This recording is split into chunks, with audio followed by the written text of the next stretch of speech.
அஸ்ட்ரோசைன் channel வாயிலாக உலகெங்கும் வாழ்ந்து கொண்டிருக்கும் சகோதர சகோதரிகளுக்கு அன்பார்ந்த வணக்கங்கள் மற்றும் வாழ்த்துக்கள். இன்றைய பதிவு செப்டம்பர் மாத ராசி பலன்கள். முதலில் இந்த மாதத்துக்குரிய கிரக அடைவுகளை பார்க்கலாம்.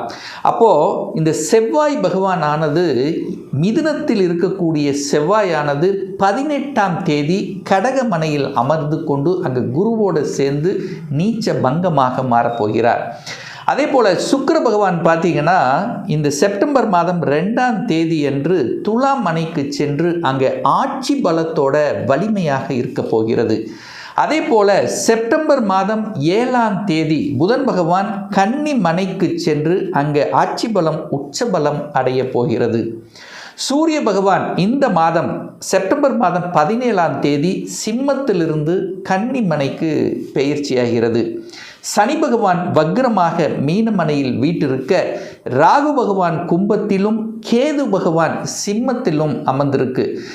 இந்த கிரக அமைப்புகளை வைத்துக்கொண்டு 12 ராசிகளுக்கும் என்ன மாதிரியான பலன்கள், சாதகம் என்ன, பாதகம் என்ன, டீட்டெயிலாக நம்ம பார்க்க போகிறோம். இந்த பதிவை முழுவதுமாக பாருங்கள். கண்டிப்பாக ஏதாவது ஒரு ரூபத்தில் உங்களுக்கு யூஸ்ஃபுல்லாக இருக்குங்கிறதுல எந்தவித மாற்று கருத்தும் கிடையாது. நம்ம சேனலை நீங்கள் ஃபஸ்ட்டு டைம் பார்ப்பவர்கள் என்றால் மறக்காமல் சப்ஸ்கிரைப் பண்ணிக்கிங்க. மிதுன ராசி மிதுன லக்ன அன்பர்களுக்கு இந்த செப்டம்பர் மாதம் என்ன மாதிரியான பலன் அப்படின்னு பார்க்கும் பொழுது, உங்கள் லக்ன அதிபதி ராசி அதிபதியாக இருக்கக்கூடிய புதன் பகவான் பார்த்தீங்கன்னா இப்போ 3ஆம் இடத்துல முயற்சி ஸ்தானத்தில் தனக்கு பிடித்த அந்த சூரியனுடைய வீட்டில் உட்கார்ந்துருக்கு. ஆனால் இதே இந்த செப்டம்பர் மாதம் 7ஆம் தேதி 4ஆம் இடத்துல போய் அமர்ந்து கொண்டு அங்கே ஆட்சி பலம் உச்சபலம் வலுவாக அடைய போகிறார். அப்போ ராசி அதிபதி வலுவடையக்கூடிய இந்த செப்டம்பர் மாதத்தில் எண்ணியது நடக்கும், தொட்டது துளங்கும், நினைத்த காரியங்கள் ஜெயமாகக்கூடிய தன்மைங்கிறது பரிபூர்ணமாக இருக்கு. ராசிநாதன் வலுவடைய வேண்டும், லக்னநாதன் வலுவடைய வேண்டும். அந்த ராசி லக்னம் வலுவடைந்து விட்டாலே எவ்வளவு பெரிய அழுத்தம், பிரஷர், டென்ஷன் எதுவாக இருந்தாலும் அதை சமாளித்து வெற்றியடையக்கூடிய, முன்னேற்றம் காணக்கூடிய ஒரு அற்புதமான ஒரு தன்மை கண்டிப்பாக அமையும். அதில் எந்தவித மாற்று கருத்தில்லை. பொதுவாக ராசிநாதன் லக்னநாதன் ஆட்சி பலம் உச்சபலம் அடையணும், திக்பலம் அடையணும். எங்கே உங்கள் ராசியில் லக்னத்தில் அமர்ந்திருந்தால் திக்பலம் அடையும், அல்லது தன்னுடைய வீட்டை பார்க்கணும். புதன் எங்கெல்லாம் இருந்து பார்ப்பார்? 7ஆம் இடம் என்கின்ற அந்த திருமணஸ்தானத்தில் அமர்ந்திருந்தால் அப்புறம் உங்கள் ராசியை பார்ப்பார், லக்னத்தை பார்ப்பார். அதே சமயத்தில் 10ஆம் இடத்தில் அமர்ந்து கொண்டு 4ஆம் இடத்தை பார்ப்பார். அங்கே நீச்சமாக இருந்தாலும் சரி, தன் வீட்டை தானே பார்த்து பலப்படுத்தக்கூடிய தன்மைங்கிறது இயல்பாகவே உண்டு. அந்த வகையில் பார்க்கும் பொழுது இந்த மாதம் செப்டம்பர் மாதம் ராசிநாதன் வலுவடையக்கூடிய மாதத்தில் கணக்கு சம்பந்தப்பட்ட, அக்கவுண்ட் சம்பந்தப்பட்ட, தகவல் தொடர்பு துறை, கம்யூனிகேஷன் சம்பந்தப்பட்ட துறையில் இருக்கின்றவர்களுக்கு ஒரு அற்புதமான ஒரு தன்மை நிச்சயமாக ஏற்படுத்தும். அதில் எந்தவித மாற்று கருத்து இல்லை. அது 4ஆம் இடத்துல ஆட்சி பலம் உச்சமடைகிறார். நீங்கள் போய் 4ஆம் இடத்துல உட்கார்ந்துருக்கீங்கன்னு அர்த்தம்.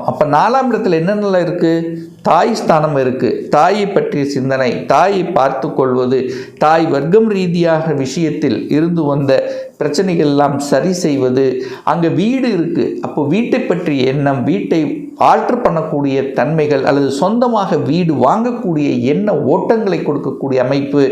4ஆம் இடத்துல என்ன இருக்குது? வண்டி வாகனம் இருக்குது. வாகனம் சம்பந்தப்பட்ட எண்ண உணர்வுகளை கொடுக்கும். வீடு மாற்றம், உத்தியோக மாற்றம், ஊர் மாற்றம், இடமாற்றம், இந்த மாதிரி மாற்றத்தை தரக்கூடிய அமைப்புகளும் இந்த மாதம் நிச்சயமாக உண்டு. ஏன்னா 17ஆம் தேதிக்கு அப்புறம் சூரியன் மாற்றத்தை கொடுக்கக்கூடியவன். இந்த மிதுனத்துக்கு மாற்றத்தை தரக்கூடியவன் யார் அப்படின்னா சூரிய பகவான் தான், 3க்குரியவன். அவர் போய் 4ஆம் இடத்தில் அமர்ந்திருக்கார். வீட்டை மாற்றணும் அல்லது வீட்டை விற்கணும் என்ற எண்ணத்தில் இருக்கின்றவர்கள் கூட இது ஒரு சாதகமான ஒரு காலகட்டமாக அமைய போகுது. இடம் விற்பது, ரியல் எஸ்டேட் சார்ந்த துறையில் இருக்கின்றவர்களுக்கு கூடுதல் வருமானத்தை தருவது, அது ஒரு நல்லபடியாக நடக்கக்கூடிய அம்சங்கள் இந்த மாதம் நல்லபடியாகவே அமையும். சார் பொருளாதாரம் சார்ந்த விஷயங்கள் எப்படி இருக்குது? 2ஆம் இடத்தை பார்க்கணும்.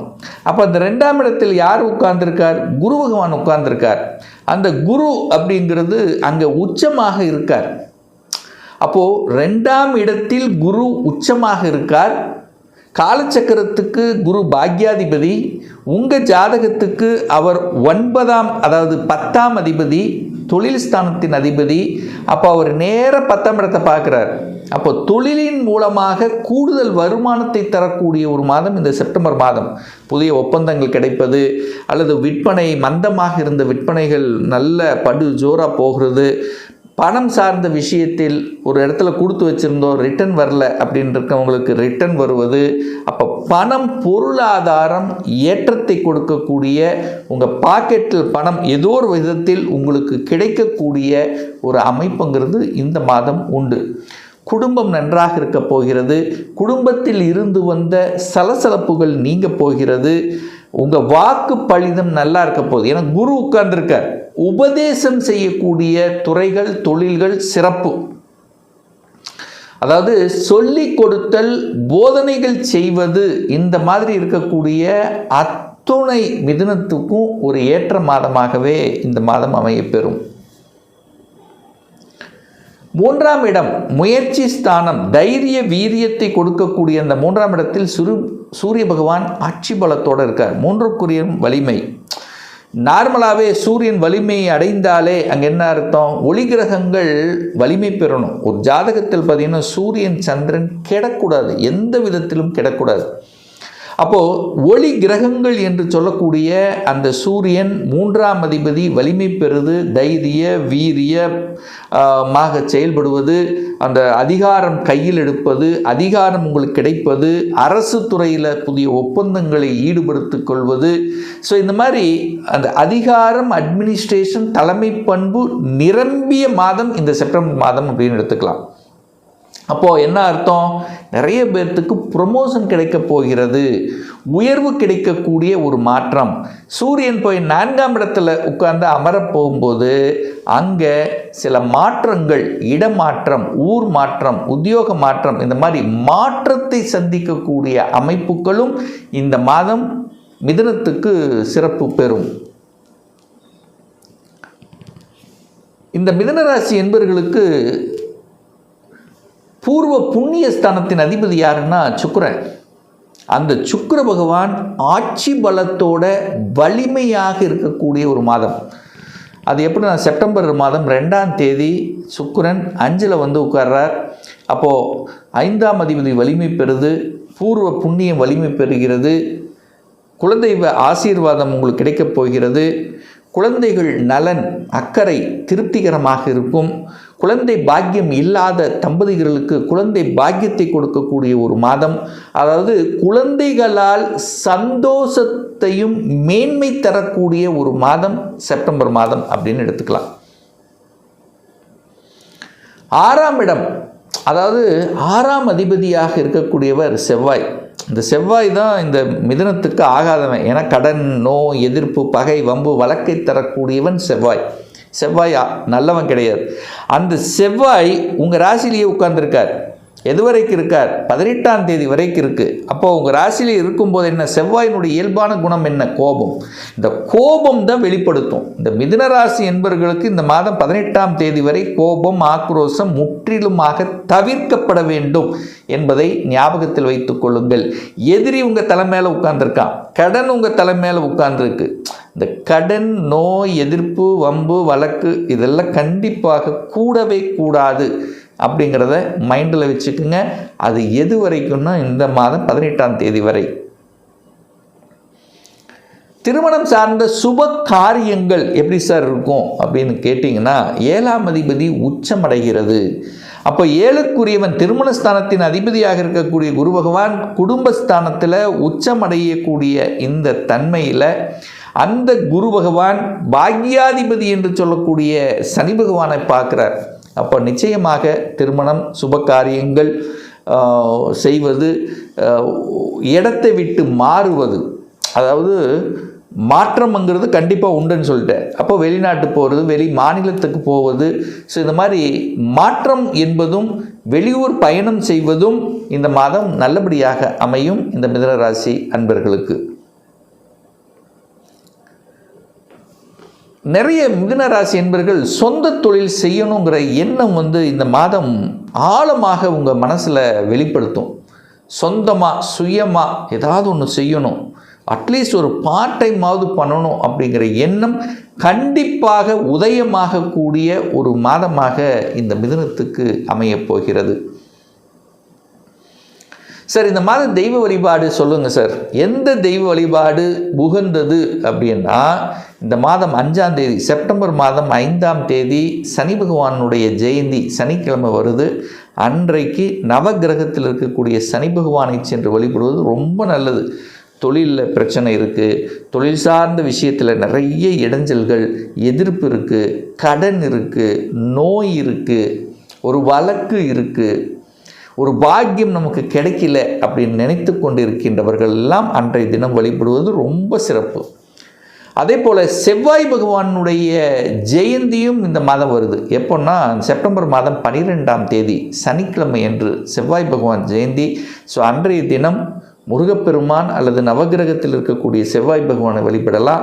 யாரெல்லாம் வழிபடலான்னா, எதிர்ப்பு இருக்குது சார், கடன் இருக்குது சார், நோய் இருக்குது சார், வேலை சரியாக அமையல அப்படின்னு இருக்கவங்க, சகோதரர்களுடன் பிரச்சனையாக இருக்கின்றவர்கள், ஒரு சுப காரியம் செய்ய முடியல, சில தடைகள் இருக்குது அப்படின்னு நினைக்கின்றவங்க, இடம் நிலம் வீடு, ஸோ இந்த மாதிரி இடத்துல பிரச்சனை இருக்கக்கூடியவர்கள் எல்லாம் அன்றைய தினம் வழிபடுவது ரொம்ப சிறப்பு. யாருக்கெல்லாம் கேது புத்தி நடக்குது, ஒரு தடை இருக்குது அப்படிங்கிறவங்களாம் விநாயகர் சதுர்த்தி அன்னைக்கு, அதாவது செப்டம்பர் மாதம் 14ஆம் தேதி வருது விநாயகர் சதுர்த்தி. ஸோ அன்றைக்கு விநாயகர் வழிபடுவது எல்லா விதத்திலும் ஒரு நல்லதை ஏற்படுத்தி கொடுக்குங்கிறதுல எந்தவித மாற்று கருத்தும் கிடையாது. இப்போ சொன்னது கோச்சார ரீதியாக இந்த செப்டம்பர் மாதத்துக்குரிய ஒரு பொதுவான பலன்கள். இந்த ராசி நட்சத்திரத்தில் பார்த்தீங்கன்னா பல கோடிக்கணக்கான பேர் இருப்பீங்க. எல்லாருக்கும் ஒரே மாதிரி பலன்னா நிச்சயமாக இல்லை. ஏன்னா ஒவ்வொருத்தரும் டிஃப்ரெண்ட். ஒவ்வொருத்தருடைய ஜாதக அமைப்புகள், தசா புத்திகள் மாறுபடும். இந்த மாத பலனை தொடர்ந்து ஒரு 3 மாதம் பாருங்கள். கண்டிப்பாக உங்களுக்கு ஒரு புரிதலை நிச்சயமாக உருவாக்கும். உங்களுக்கு வேலையா தொழிலா எந்த கொடுப்பினை இருக்கிறது? அப்போது உங்களுக்கு தொழிலை பற்றிய கொடுப்பினை இருக்குன்னா எப்போ நம்ம சொந்த தொழிலை ஆரம்பித்தால் நல்லது? திருமணம் தடைப்பட்டு கொண்டே இருக்கிறது, எப்போ சார் திருமணம் நடக்கும்? எந்த கோர்ஸ் எடுத்து படித்தா நம்முடைய ஃப்யூச்சர் நன்றாக இருக்கும்? எப்போ ப்ரமோஷன் கிடைக்கும்?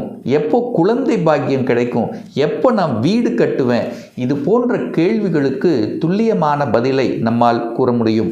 ஒரு பர்சனல் கன்சல்டேஷன் எடுத்துக்கணும், ஒரு சுய ஜாதகம் பார்க்கணும் என்று விருப்பப்படக்கூடிய அன்பர்கள் டிஸ்பிளே தெரியக்கூடிய நம்பருக்கு வாட்ஸ்அப் மூலியமாகவோ ஃபோன் கால் மூலியமாகவோ தொடர்பு கொண்டு அப்பாயின்மெண்ட் பெற்றுக்கொண்டு கன்சல்டேஷன் எடுத்துக்கலாம். நம்மளுடைய அலுவலகம் கோயம்புத்தூரில் அமைந்துள்ளது. அதாவது கோயம்புத்தூரிலிருந்து மேட்டுப்பாளையம் செல்லும் வழியில் வெள்ளக்கிணர் பிரிவு அன்னபூர்ணா ஹோட்டலுக்கு பக்கத்தில் அமைந்துள்ளது. பிரியர் அப்பாயின்மெண்ட் வாங்கிட்டு நேரடியாக கன்சல்டேஷன் எடுத்துக்கலாம். நிச்சயமாக இந்த பதிவு ஏதாவது ஒரு ரூபத்தில் உங்களுக்கு யூஸ்ஃபுல்லாக இருக்குங்கிறதுல எந்தவித மாற்று கருத்தும் கிடையாது. இந்த ராசி நட்சத்திர நேயர்கள் அனைவரும் வாழ்க வளர்க வளம் பெறுக என்று எனது வாழ்த்தினை தெரிவித்து கொண்டு விடைபெறுகிறேன். நன்றி, வணக்கம், வாழ்த்துக்கள்.